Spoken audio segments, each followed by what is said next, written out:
going on, guys? Dr. Sean at Braithwaite Chiropractic, and today we are going to talk about a Lotus Stretch. We're going to do two different Lotus Stretches. We're going to start off with kind of more of a passive Lotus Stretch, and we are going to build into more of an aggressive Lotus Stretch. And the big reason we're going between these is these are great stretches to really open up the inner hips, the inner thighs, and really just free up a lot of motion that we don't usually get on a regular basis. And this is going to be great for anybody that runs, that cycles, that trains, that works out.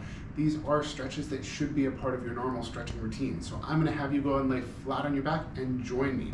So we're going to go ahead and start in really a nice passive Lotus Stretch. And what that's going to look like is you're going to start off simply laying flat on your back. Your feet, I'm going to try to get enough slack in my pants here.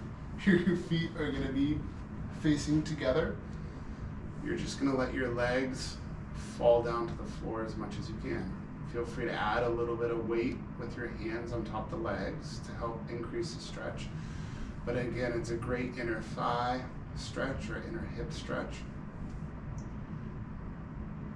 And you're just going to relax here for 30 seconds, 45 seconds, a minute and a half.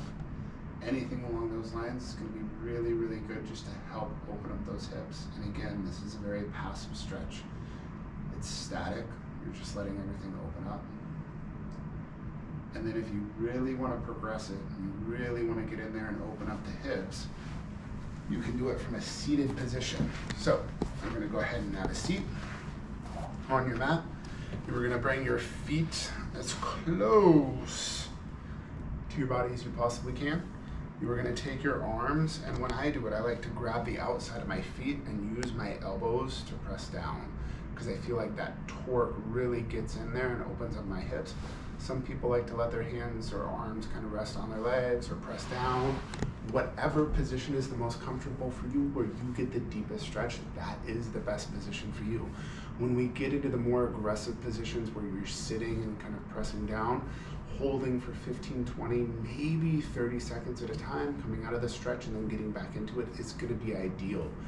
The passive stretch where you're laying flat on your back, you're going to increase the times because it's passive. It's more of a gentle stretch.